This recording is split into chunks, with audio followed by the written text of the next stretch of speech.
This site is known as the Polvo site. It's actually an Indian village occupied during the occupation of La Junta. The Polvo site, actually that site name comes from this being a small little community around the turn of the century related to Mexican Revolution times. The name of the village, as best we can tell from the Spanish records, was Tapacomas. The Spaniards recorded that the Pescado Indians lived in this village.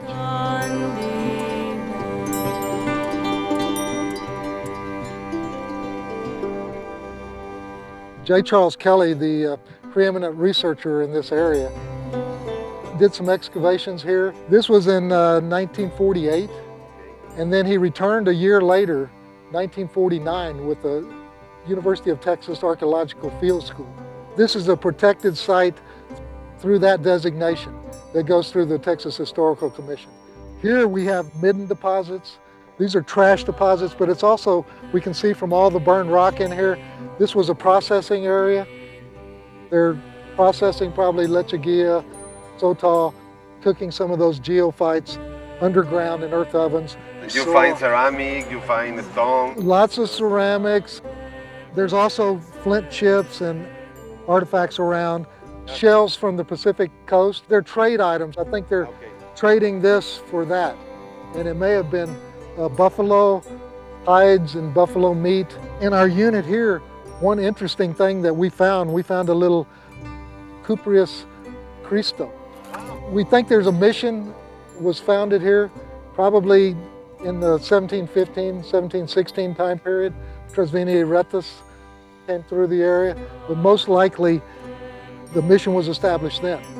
We know later in 1747, the Ojinaga Entrada came through here. He was on the other side of the river, and he looked over here and he said, there's the ruins of an abandoned Spanish mission. This is one of our most significant sites on the Texas side of the river at La Junta. We're hoping to do additional work here, looking for the mission.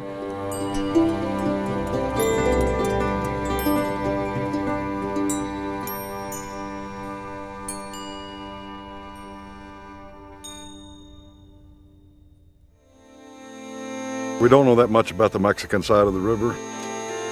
Over the years, we've learned quite a lot about the Texas side of the river. But we're only looking at half the story.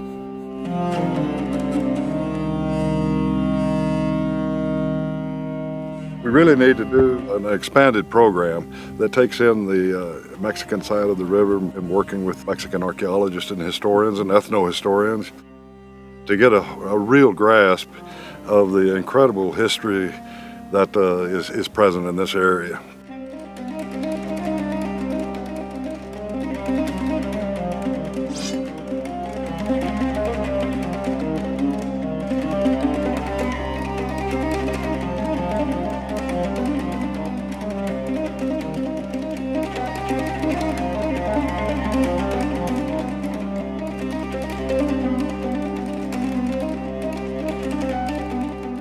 A new era of discovery and collaboration between Mexico and the United States has begun with the signing of a Memorandum of Understanding between INAH and the Center for Big Bend Studies at Sul Ross State University in Texas.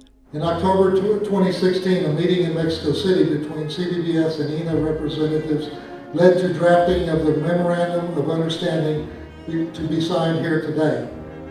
I want to offer sincere thanks to several members of INAH who were instrumental in this process. Pedro Sanchez Nava, Antonio Huitron,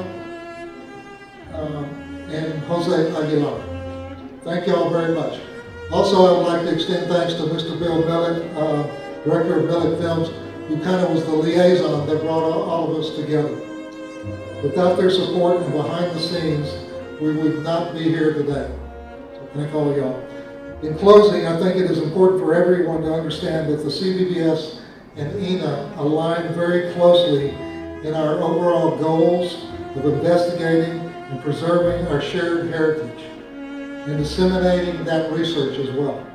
This collaboration will undoubtedly enhance these goals and intended results for both institutions. Thank you.